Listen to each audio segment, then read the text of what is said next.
Hello, investors. It's Don Vandenbord, Senior Portfolio Manager with Revere Asset Management. Today is Wednesday, November 1st, 5:59 p.m. Eastern Time, coming to you from St. Augustine Beach, Florida, with tonight's Revere Market Insight video.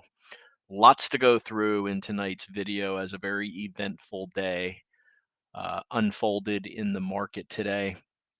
Some things we expected, some things we didn't expect, but that's the market. It'll always keep you guessing. So state of the market, we've adjusted it from correction to short-term uptrend. As I mentioned in yesterday's video, today was the earliest day we could see a follow-through day. That would have been on the NASDAQ 100, as it did not undercut last Friday, which made Friday day count day number 1. Today, the 4th day. The window is normally the 4th through the 7th day by the O'Neill methodology. Today's day 3 on the rest of the indexes. But by far the strength today was on the NASDAQ 100, as it closed up 1.74% on higher volume than yesterday. And that qualifies as a follow-through day, putting us into a short-term uptrend. Obviously, there's a second component to this. There's multiple components to it.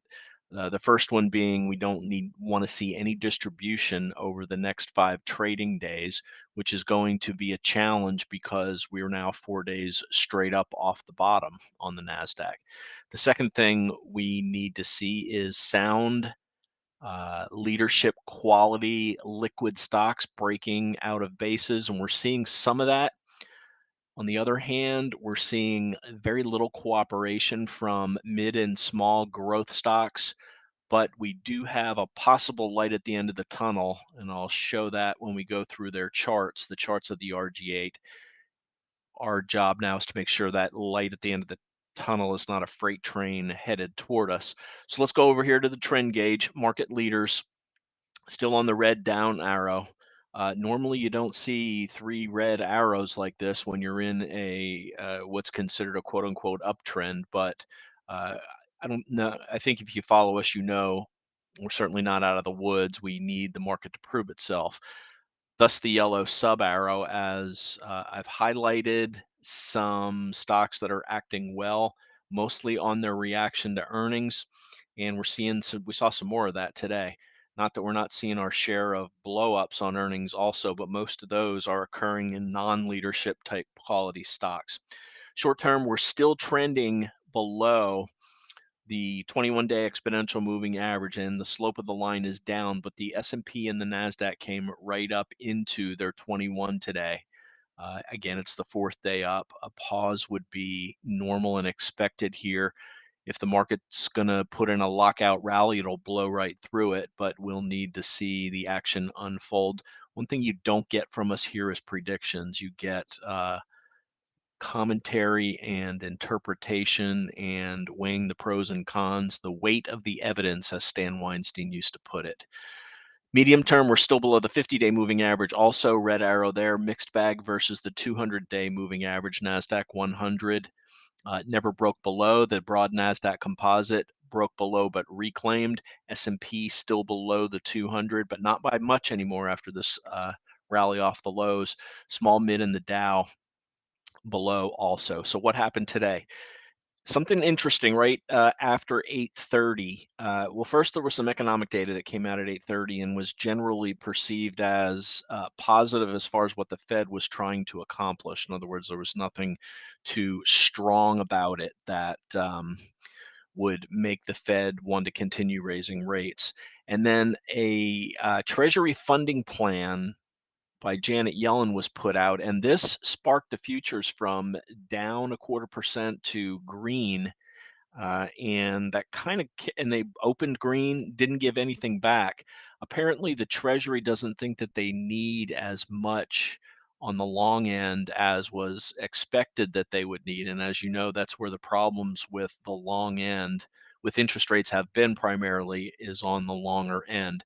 So that was an unexpected boost to the market. We rallied in the morning, faded mildly into the 2 o'clock FOMC. Uh, Initially muted reaction to the interest rate announcement that there was no change, as that was expected. And of course, the usual data dependency commentary by Powell, and then really what came out of the his press conference and Q&A sounded hawkish to me, and initially the market sold off, but as we progressed through it, the market rallied strongly, rallied after he started talking, closed near the highs of the day, and bottom line, the reaction positive, and a day 4 NASDAQ 100 follow-through day. Here are the final numbers, and it was led by those big 7 stocks, up 2.7% on the day. Uh, Very strong rally. The RG8, this is something, this lagged, plain and simple, and it was a little bit of a fly in the ointment. But again, we'll put a minor check in the negative column for this, only up 0.68%. S&P 500 up 1.05, led by the big 7. The RSP, the equal weight, only up 0.34%. So again, if you look at you very often see the RSP acting the way the mid cap index did, and that underperformed also.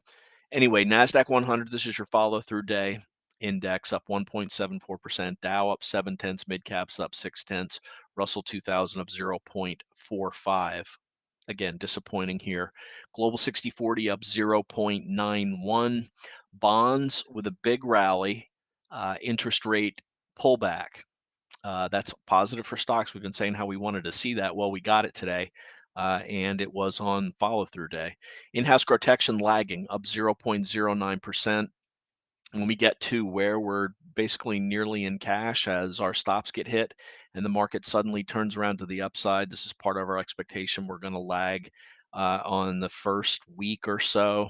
Then we'll catch up, stay in line with the market, and if the bull is roaring, we will blast ahead of the market if we get a strong attempt. But this is part of our expectations scenario. We'll hit the tail of the tape and charts of interest. Let's get right into it. We're going to start with the NASDAQ 100 here. This is your follow-through day index. A couple things I want to point out. Again, fourth day up. Tough to swallow buying strength on fourth day up, but the market's going to do what the market's going to do. We're hooking up on the daily stochastic, so that's a positive from oversold. This could rally for a while. You can see how it does. It leads to multi-week rallies by the time you get from oversold up to overbought. So that's a tailwind for the market now.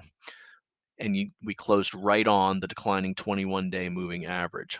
Let's go to the S&P 500. Normally we start here, but you can see third day up here into the 200-day moving average, still below the declining 21-day moving average. Also a stochastic hookup from oversold. Dow Jones Industrial Average. Same stochastic setup, third day up.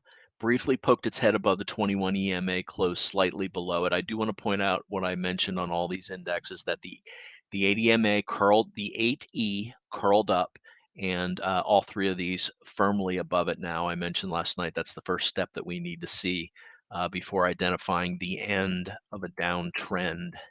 Mid caps above the 8 EMA, and it curled up, still below the declining 21. You got the stochastic hookup, not out of oversold yet. Same thing with small caps, IWM, stochastic hookup, not out of oversold. Above the 8 EMA, which is starting to hook back up. So those are the 5 major indexes. From here, we go to the VIX. And the VIX is supportive of this. Look at this big drop in the VIX. 21 has now hooked down. We like seeing that. We're well below the 20 coming into this 16 area. Big drop in the VIX, supporting or underlying or accenting the move up in the S&P 500 over the last 3 days. So that's good. What's the dollar doing? Dollar gapped up and then pulled back, closed at the low of the day, rallied a little bit, and then here's Powell, the dollar pulling back after the reaction to Powell. Dollar doing what we want it to do, weaken. There was some strengthening of the yen overnight that initially led to the gap up. We'll see what happens overnight. But for now, this is a failed breakout of the cup and handle above this 30.07 level. We'll have to continue to see what the dollar continues to contribute either as a headwind or a tailwind to the market. Uh, Not a big move in precious metals today. Gold down 1/3%. Gold stocks rallied 1/3%, still below the key moving averages. Silver barely down on the day, closed at the top of the range. Let's go to bonds now. Here's where the big change occurred. BND up strongly on the day, 0.67% for the broad bond index, above the 21 EMA, curling up from oversold. It actually started doing that about a little over a week ago. Let's go to TLT. Curling up from oversold again, started that about a week ago, still below the declining 21, but up 1.82%. What did that mean for the 30-year yield? Dropped 0.94%. Outside negative reversal on this. Stochastic now hooking down, beneficial to stocks. 0TNX, the 10-year, down 1.76 on the day, right into the 21 EMA. Came out of overbought and is continuing to trend lower. So making lower highs and lower lows now. That's the definition of a downtrend. But now coming right into this 21 EMA where it has bounced several times over the last few months. Bitcoin initially broke out this morning, then pulled back. It's making a move after hours. Also, BITO is up to $18 after hours, so up 3% after hours. Not sure what's going up there. It poked above 35,000, failed. Now back above 35,000 again overnight. We'll see if it sticks this time. Okay, so that's the inter-asset correlation. Let's go now to the tail of the tape. VIX, I forgot to fill this in, but the VIX was down in the 16s, 1687 it closed at, which was down 7%. Fear and greed still hanging around that 32 fear area. We get updated numbers tomorrow in the NAAIM and AAII sentiment surveys. Bull case, step one, initiate a rally. Saw that today with the follow through day on the NASDAQ 100, but still below the 21, which is the bear case. So a little bit of a mixed bag there.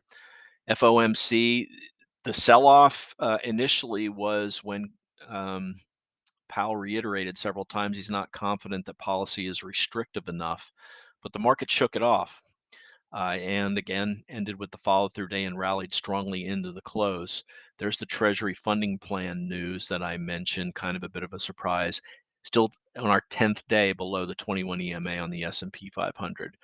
Expectations negative as long as these stay below the 21. They ran into the declining moving averages today. We'll see what tomorrow brings. We're up slightly after hours right now, led by the tech stocks and utilities from a sector standpoint today at CKY and utilities, semiconductors on AMD. We're going to look at that chart in a minute. Dollar faded. On the downside, retail cloud stocks and XLP, Staples NB, basic materials, which barely closed positive. So let's start off with AMD as we were down after hours initially on this by 4%. The press conference started, we got back to 95 where it closed. Heck of a big rally on 155% above average volume, coming back above 4 moving averages today. This is what you want to see, up 9.7%. This goes on our gap up list and it goes on our um, 21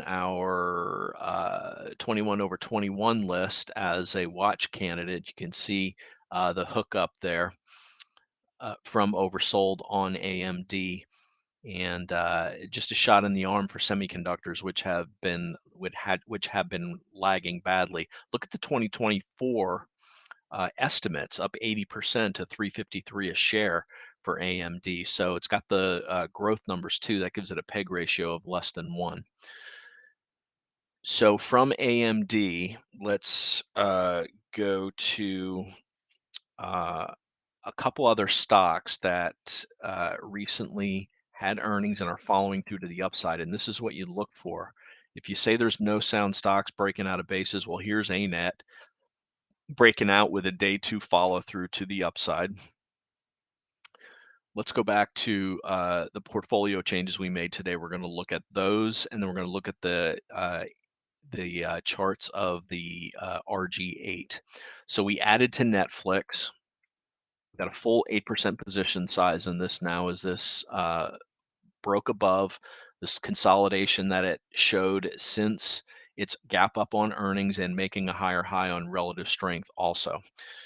Uh, we mentioned Crowd as another leader, and Crowd reclaimed the 21-day moving average, not on heavy volume. Daily hookup on the stochastic didn't quite get to oversold. Was a leader here with this breakout while the market was rallying briefly on the prior follow through day. Let's see if it can regain that strength as cyber had been a leading group. One reason why cloud stocks were down so hard today is because Paycom, uh, this is actually an enterprise stock, but it trickled over down 38% as they missed earnings badly and uh, issued terrible guidance.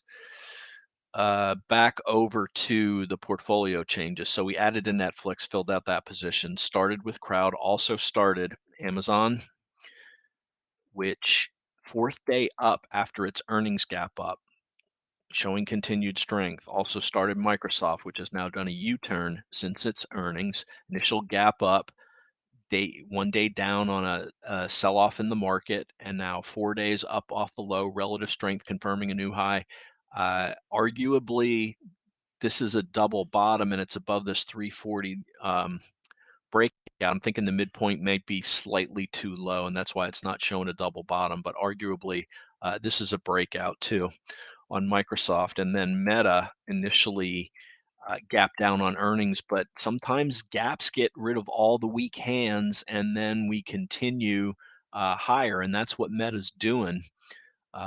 Some above average volume over the last 4 days, also getting back above the stacked moving averages here of the 8, the 21, and the 50. Relative strength hookup too. Let's go to what else we're holding in the portfolio. CCJ had some weakness today, closed positive. Second day, consolidating nicely after a big move up on earnings.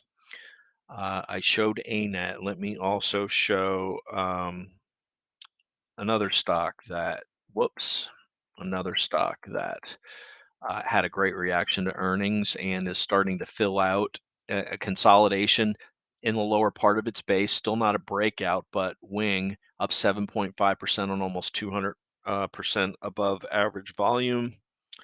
Garmin, GRMN, earnings report breakout. It's initially a failed base while the market was correcting. Market trying to right itself now. Hook up after earnings. Positive reaction to earnings, up 10.73% on 300% average volume. So you are seeing some participation there. Let's flip now to let's flip now to the bottom line on the day. Positive reaction to FOMC, NASDAQ 100 logs day 4 follow through day. Doubled our exposure to the market from 0.15 to 0.3. We'll get this up to 1.0 as quick as possible. If we start getting above the 21 and the 200 on the NASDAQ 100 and the S&P 500, we're already above the 200 on the NASDAQ 100. We never broke it. It was the NASDAQ comp where we broke below it and then got back above it. But headed into the 21, that's the next hurdle to overcome. So that's what we're looking for next. Let's go through something weak right now, but that we need to improve. And if we see that improvement, the setup is there. So we're going to go through the RG8 stocks. So let's compare these, first of all, to a chart like, let's go with the NASDAQ 100. We know that the weights of the big seven are going to carry a lot of weight on the NASDAQ 100, obviously, and the S&P 500. But those big cap stocks that are acting well now, like Microsoft, Compare the IWO and the RG8 stocks that we're going to show, and we can see some of the potential to really add fuel to this rally. So we showed Microsoft, NVIDIA. Let's show the ones that were weak. NVIDIA getting up through the ADMA, hook up from oversold, undercut and reclaim that 400 level. We're starting to see this strength go through at least today on some of these big seven stocks that have been weak. Tesla and Nvidia have been the weak list. Tesla 2 days up now, just barely hooking up from oversold. Google very weak after its earnings report, bounced off this 120 level up 2 of the last 3 days. Stochastic trying to hook up also. Apple is going to have a lot to say about the success or failure as it has earnings after the close tomorrow, but it regained the 21 and the 8 today, also had the stochastic hookup. I'm hearing a lot of doomsayers, as we usually do, into Apple's earnings. Last time they reported, they faded, regained most of that fade, and then made lower lows along with the market. So we've got to see how Apple's going to contribute. AMD is one of those 10 stocks in the FANG Plus index that's turned from a tailwind to a headwind, or a headwind to a tailwind now. Snow is number 10, and that hasn't helped at all yet, although the setup is there to over from a stochastic standpoint. IWO now looks terrible. This is the growth half of the Russell 2000, but we do have the stochastic hookup now. So these almost are in the situation where they're so ugly that they're starting to get attractive. We don't bottom fish, but we will use these as the guidepost to give us feedback on whether or not small and mid cap growth stocks are going to help out in this rally. If they don't, we'll be focused on the large cap growth stocks that are acting well, but ideally we start to see some participation from these RG8 components. So let's go through them one at a time. First of all, there's our IWO. And then we got the small cap 600 growth component, SLYG. Uh, Stochastic hookup, 3 days up above the ADMA. So some good stuff there, some potential anyway. Call it a green shoot. Mid cap growth now, MDYG. Oversold. Stochastic hookup, 3 days up off the low above the ADMA. Getting above the 8 is the first thing you need to do when you're selling off before you can challenge the 21. Next up, FFTY. This is the IBD 50. Nice day today, up 1.6%, right into the declining 21. Did get the stochastic hook higher. FFQQQJ, this is the mid cap NASDAQ 100. Still below the ADMA, but did have the NASDAQ hookups. Again, we're looking for continued strength with these. If not, we'll just have to focus on what's working, be that the NASDAQ 100, the S&P 500, or larger cap growth stocks. PDP, this is a Dorsey Wright momentum indicator, stochastic hookup above the 8 EMA, and the 8 EMA has hooked higher. SPHB, this is S&P high beta names, still below the 8 EMA, but we do have the stochastic hookup. And ARK-K had a good day yesterday, not so good today, right into the declining ADMA, but it does have the stochastic hookup. So the setup is there. If money wants to flow into these names to carry the market higher, at least participate with what's going on with the NASDAQ 100 and the S&P 500, primarily due to the big seven, and that Netflix and AMD and Snow are the other three components. But this FNGU, if we get them all swimming in the right direction, the FANG Plus index, that also had the stochastic hookup.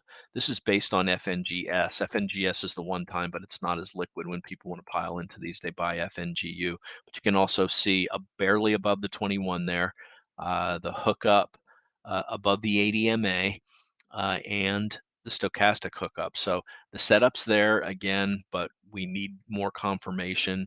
As for now, it's just a one-day follow-through day on a index that was really dominated by seven, maybe call it nine stocks. But we need to see a bit more out of the market, and that's what we'll be looking for and the leadership to increase our exposure. But how many stocks can you realistically own? What our goal is out of this is to own like maybe 7 to 10 stocks at 6% to 10% um, exposure in them, and ride a nice wave up into the end of the year. That would be the ideal setup. Nothing's ever ideal in the market. It'll try to shake you out whenever it can, but between that exposure and exposure to the S&P 500 and the Nasdaq 100, if they're participating, the setups there to at least begin to get nice gains into the year end after a year of a bear market and a partial recovery, and then a three waves down recently. And the Nasdaq 100, those big stocks, leading us back off the lows. Can they continue to lead us? We got Apple after the close on Thursday, and then we got a jobs report on Friday. Initial reaction positive to Jerome Powell. And we'll follow what the market wants to do. It doesn't do any sense to argue with it because it is the final arbiter, which is price and volume. And with that, we're going to wrap it. As always, like to hear from you. We appreciate the likes on YouTube. Email is don@revereasset.com. My partner, Dan Stewart, if you're interested in becoming a client, that's dan@revereasset.com. The phone's 855-REAL-WEALTH. That's 855-732-5932. With that, I'll wrap up the follow-through day edition of the FOMC follow-through day edition of the Revere Market Insight video. We're doing the podcast tomorrow. I'm traveling on Friday to my son's med school white coat ceremony. Very proud of that young man.